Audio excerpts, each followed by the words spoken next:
Assalamualaikum warahmatullahi wabarakatuh. Perkenalkan, nama saya Siti Salsabila, mahasiswi Administrasi Publik semester 4. Tujuan saya membuat video ini dalam rangka memenuhi penugasan UTS pada mata kuliah kebijakan publik. Adapun materi yang akan saya bawakan mengenai perbandingan kebijakan Indonesia dan Australia terkait pemenuhan hak penyandang disabilitas. Hak asasi manusia adalah hak yang dimiliki manusia yang telah diperoleh dan dibawanya bersamaan dengan kelahiran atau kehadirannya di dalam kehidupan masyarakat. Hak asasi ini telah dimiliki oleh setiap manusia tanpa pengecualian apapun, baik agama, bangsa, jenis kelamin, warna kulit, bahkan bentuk fisik. Akan tetapi, dalam realitas, tindakan pengecualian masih didapatkan oleh para penyandang disabilitas dikarenakan perbedaan fisik dan mental yang mereka miliki. Penyandang disabilitas sering mengalami masalah diskriminasi dalam hidup bermasyarakat, baik dalam lingkup negara maupun internasional. Suatu negara memiliki kewajiban untuk memenuhi dan melindungi kebutuhan daripada warga negaranya, termasuk di dalamnya terkait pemenuhan hak bagi para penyandang disabilitas. Sebagai bagian dari suatu negara, penyandang disabilitas memiliki hak untuk memiliki kedudukan, hak asasi, kewajiban, dan kesempatan serta peran yang sama dalam segala aspek kehidupan maupun penghidupan seperti halnya warga negara pada umumnya.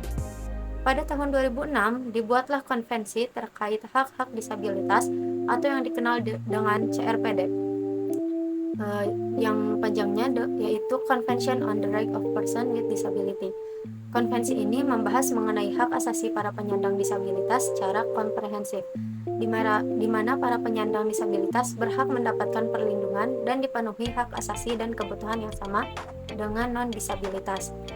CRPD telah ditandatangani oleh 160 negara dan diratifikasi oleh 175 negara. Indonesia dan Australia telah menandatangani serta meratifikasi konvensi tersebut. Indonesia menjadi salah satu negara berkembang yang memiliki warga negara yang penyandang disabilitas yang cukup tinggi. Pemerintah Indonesia sudah berperan aktif dan berupaya untuk menyelesaikan serta memenuhi hak-hak penyandang disabilitas. Salah satunya dengan mengeluarkan kebijakan terkait pemenuhan hak penyandang disabilitas dengan mengeluarkan kebijakan yang terkait dengan estimasi 3 kebijakan spesifik melalui Undang-Undang Nomor 4 Tahun 1997 mengenai penyandang cacat, Undang-Undang Nomor 8 Tahun 2011 mengenai ratifikasi CRPD, dan Undang-Undang Nomor 8 Tahun 2016 mengenai hak-hak disabilitas. Dan secara umum terdapat 114 kebijakan yang terkait akan peraturan pemenuhan hak disabilitas. Akan tetapi, dalam ranah realisasi dan implementasi kebijakan terkait penyandang disabilitas, di Indonesia masih menemui masalah serta hambatan. Tingkat pendidikan yang diraih oleh penyandang disabilitas juga lebih minim dibandingkan non-disabilitas. Hal tersebut yang menjadi salah satu faktor penyebab dari rendahnya serapan tenaga kerja dari para penyandang disabilitas. Kemudian, dalam hal aksesibilitas pemilu, banyak kendala teknis di lapangan yang ditemukan seperti fasilitas TPU yang tidak pro disabilitas, serta minimnya arahan teknis mengenai tata cara pemberian suara dalam pemilu yang kemudian menjadikan suara mereka tidak sah dikarenakan kurangnya sosialisasi tadi. Selanjutnya, dalam akses infrastruktur dan transportasi, melalui penelitian yang dilakukan oleh LBH Jakarta dengan menilai dari 10 stasiun kereta komuter yang menjadi sampel, kondisinya tidak aksesibel untuk para penyandang disabilitas. Dengan pertimbangan penggunaan pintu otomatis yang menyulitkan penyandang disabilitas untuk mengakses kereta, palang masuk ke platform kereta cenderung sempit sehingga kursi roda tidak bisa masuk, tidak adanya petunjuk arah khusus bagi penyandang disabilitas, dan tidak adanya akses kamar mandi yang friendly bagi mereka, dan pengalaman ini juga dirasakan pada saat mengunjungi tempat umum lainnya, seperti mall, gedung-gedung pemerintahan, dan sebagainya. Indonesia telah mengeluarkan kebijakan terkait hak para penyandang disabilitas sebagai wujud pemenuhan kewajibannya sebagai negara. Akan tetapi, masalah terkait pemenuhan hak penyandang masih tetap terjadi dalam ranah domestik Indonesia. Australia menjadi salah satu negara di kawasan Asia Pasifik yang memiliki concern terhadap pemenuhan hak penyandang disabilitas. Australia menjadi salah satu negara pendonor terbesar kedua setelah Jepang untuk membantu penyandang disabilitas di dunia. Dalam kebijakan domestiknya, Pemerintah Australia menerapkan pendekatan right-based dan memiliki regulasi khusus untuk perlindungan terkait hak penyandang disabilitas, yaitu Disability Discrimination Act tahun 1992.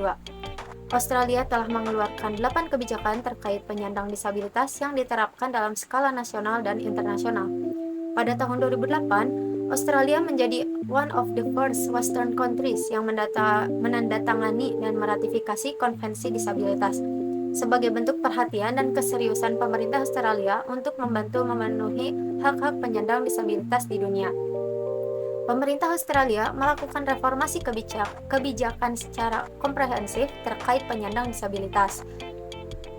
Dengan menimbang pendekatan sosial dalam proses perumusan kebijakan Australia dan fokus utama pada sektor ketenagakerjaan, pemerintah Australia mengeluarkan kebijakan Welfare to Work Policy, yaitu dengan concern utama meningkatkan kesempatan bagi penyandang disabilitas Australia untuk berkontribusi secara aktif terhadap ekonomi dan kemasyarakatan. Indonesia dan Australia telah melakukan upaya terbaik mereka untuk dapat meminimalisir bahkan menyelesaikan permasalahan terkait pemenuhan hak penyandang disabilitas. Pemerintah Indonesia telah mengeluarkan kebijakan publik terkait pemenuhan hak penyandang disabilitas. Akan tetapi, dalam proses penanganan penyandang disabilitas di Indonesia masih berjalan lambat. Hal ini terjadi karena masalah terkait pemenuhan hak penyandang disabilitas di Indonesia terdaftar dalam peraturan perundang-undangan tapi lemah dalam proses realisasi atau implementasi kebijakan. Pemerintah Australia memiliki masalah yang sama dengan Indonesia terkait penyandang disabilitas. Akan tetapi dalam ranah implementasi, Australia cenderung lebih baik dalam penanganan mengenai penyandang disabilitas.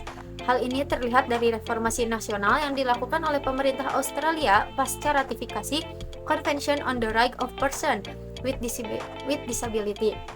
Melalui kebijakan National Disability Strategy dan National Disability Agreement oleh Australia, dengan tujuan utama utamakan masalah pemenuhan hak penyandang disabilitas sebagai agenda nasional dan menjadi tanggung jawab komprehensif seluruh negara bagian di Australia.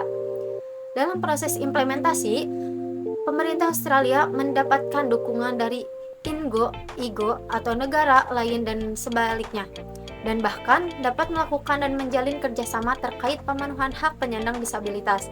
Australia juga memiliki lembaga atau komisi khusus yang bernama National Disability Service yang bertugas sebagai lembaga advokasi, mengawasi dan memberikan masukan serta pelayanan khusus kepada para penyandang disabilitas di Australia, terutama dalam hal ketenagakerjaan. Dalam hal aksesibilitas, Australia dinyatakan sebagai salah satu negara dengan tingkat aksesibilitas terutama terkait infrastruktur yang baik dan friendly terhadap penyandang disabilitas. Dalam ranah implementasi kebijakan terkait penyandang disabilitas, Indonesia masih tertinggal dari Australia.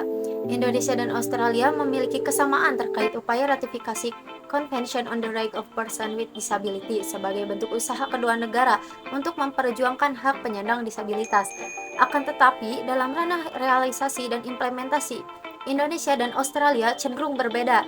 Di antaranya, Indonesia belum memiliki komisi atau lembaga khusus yang menangani penyandang disabilitas. Sementara Australia memiliki komisi atau lembaga khusus untuk menangani penyandang disabilitas, yaitu National Disability Service. Indonesia masih menjadikan Departemen Kementerian Sosial sebagai leading aktor utama dalam implementasi kebijakan terkait penyandang disabilitas. Sementara Australia menjadikan Department of Social Service serta Department Foreign Affairs and Trade sebagai leading aktor utama dalam implementasi kebijakan terkait pemenuhan hak penyandang disabilitas. Terkait aksesibilitas publik, Australia lebih ramah terhadap penyandang disabilitas dibanding dengan Indonesia. Dalam hal ketenaga kerjaan, Australia memiliki sistem birokrasi dan implementasi yang komprehensif untuk menjamin terpenuhinya hak penyandang disabilitas untuk mendapatkan pekerjaan. Indonesia masih mengalami hambatan dalam ranah implementasi karena kurangnya kerjasama antara stakeholder pemerintah. Begitu pula dalam bidang kesehatan, Indonesia masih menerapkan pendekatan charity approach dengan memberikan bantuan berupa dana kesehatan bagi penyandang disabilitas berat. Sekian yang dapat saya sampaikan. Terima perhatiannya. Mohon maaf apabila ada kesalahan. Wassalamualaikum warahmatullahi wabarakatuh.